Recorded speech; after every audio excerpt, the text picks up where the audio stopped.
जय।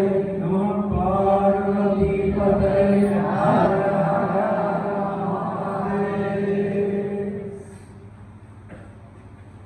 गुरु समर्थ से पर खड़े क्या कमी हरिदास, रिद्धि सिद्धि सेवा करें मुक्ति न छोड़े साथ। प्रेम से बोलिए सद्गुरु भगवान की जय। श्री गुरु महाराज जी के पावन दरबार में मनसा विराजमान अनंत श्री विभूषित परम पूज्य महामंगलेश्वर माता जी, पूजनीय संतजन आचार्य जी, हमारे जितेंद्र भैया, ज्ञान भैया और सभी गुरु महाराज जी के प्रेमी भक्तजन माता जी, बड़ा अच्छा अवसर है कि हम प्रभु के चरणों में बैठ करके उनकी महिमा को कह रहे हैं, सुन रहे हैं। और कहते ना कि कलयुग केवल नाम आधारा, सुमेर सुमेर नर उतर ही पारा। और कलयुग समयुग आन नहीं, जो नर कर विश्वास, गाई राम गुण कर विमल, अवतर विनय प्रयास। इस युग में महाराज जी की, गुरु महाराज जी की, भगवान की एक ही बात है, भक्ति भक्त भगवत गुरु चतुर्नाम के एक ही बात है।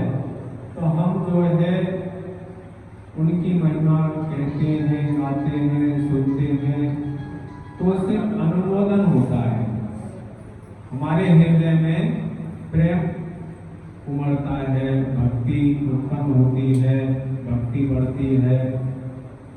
अब जब हम गुरु महाराज जी की महिमा सुनते हैं, पढ़ते हैं, गाते हैं, तो जो प्रेमी होते हैं ना, उनके रोम रोम सिहरने लगते हैं।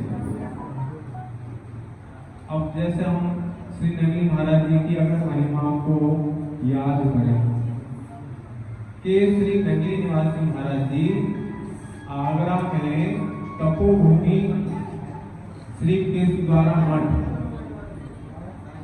ये भगवान टाकी के साथ में है श्री कृष्ण द्वारा मठ नगलापदी। तो वहां श्री नगली निवासी महाराज जी ने अपने गुरुदेव की आज्ञा से 13 वर्ष तक किया।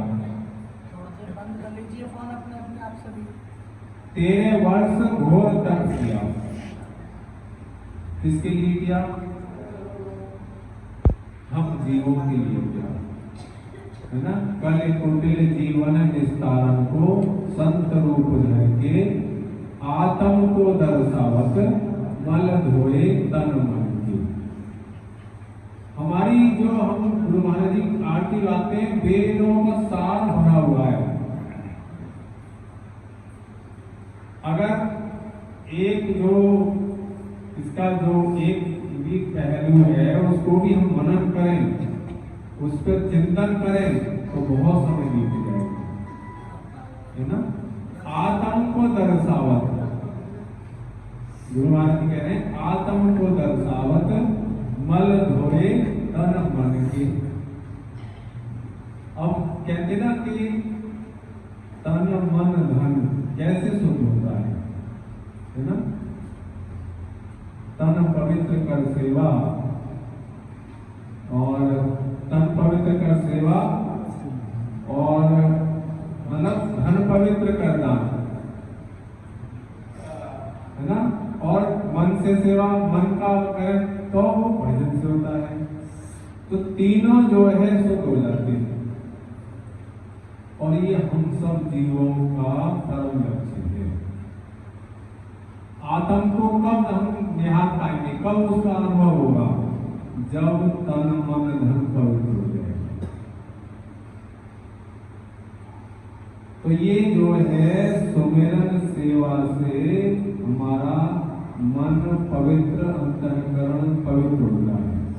श्री नगली निवासी महाराज जी ने 13 वर्ष तप किया, और क्या क्या लेते थे कि प्राण रक्षा हो जाए तो या तो नीम के सूखे हुए पत्ते लेते थे,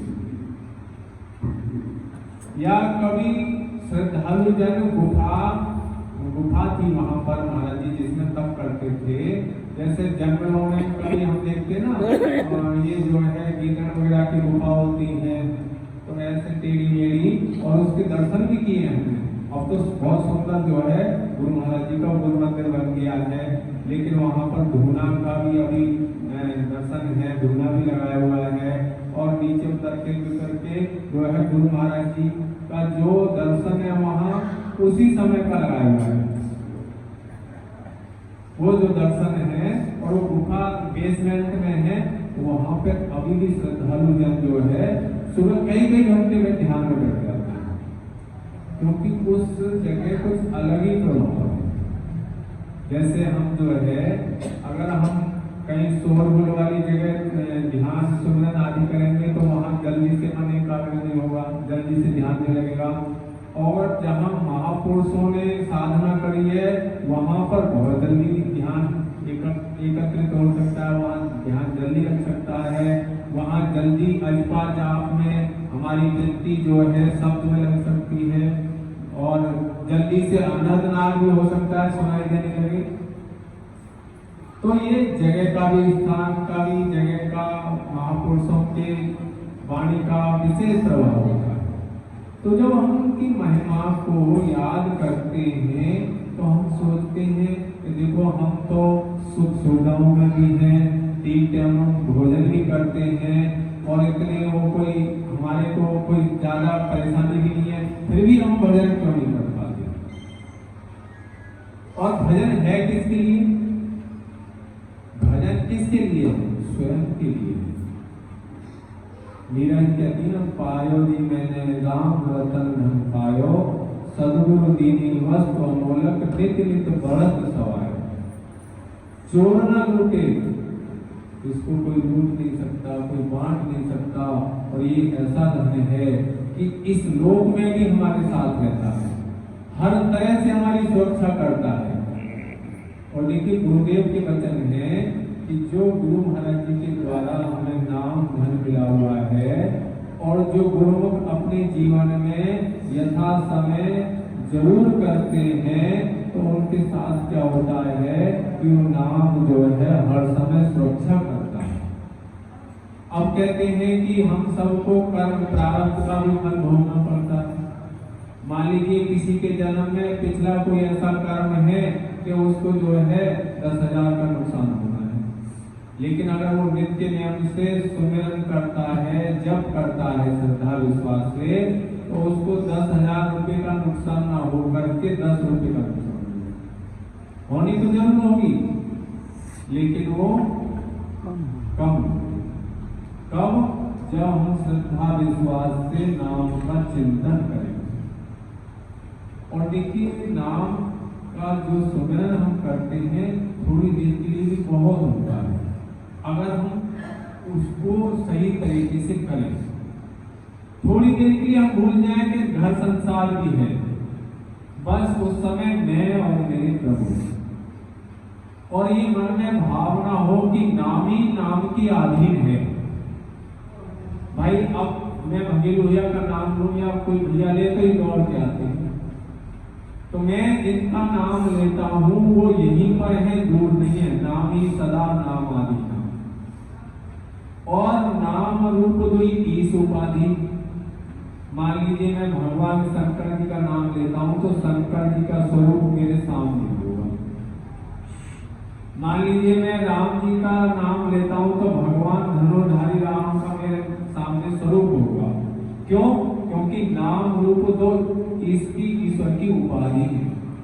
तो जो हम नाम जब करते हैं तो ऐसा नहीं कि हम माला फेर रहे और ध्यान कहीं और है, अरे तू ऐसा कर ले, अरे ये रह गया, ये वर्ड में नहीं, उस समय थोड़ी देर के लिए बस सब कुछ भूल करके मैं और मेरे पास, तो उससे क्या होगा कि जो नाम सुमिरन करेंगे उससे हमको 24 घंटे के लिए अलग ही उत्साह होगा, अलग ही आत्मबल मिलेगा और अलग ही पहचान मिलेगी।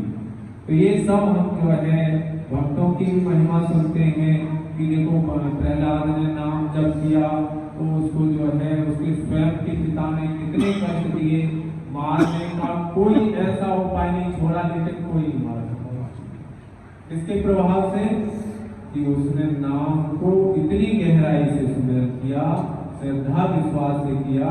तो हम सब भी अगर हम आत्म सुख चाहते हैं, अपना जीवन सुखमय चाहते हैं, अपनी सुरक्षा चाहते हैं और भगवत भाव अपने अंदर चाहते हैं, गुरुदेव हमारे साथ हमें अनुभव हमारा उनका अनुभव होता है हमको कि हमसे दूर नहीं है, तो हम जरूर सुमिरन करें, चिंतन करें, गुरु महाराज जी का दिया हुआ नाम अपने जीवन में अपनाएं, तो हमारा गुरु होना सार्थक हो जाएगा, हमारा मानव जीवन धन्य हो जाएगा।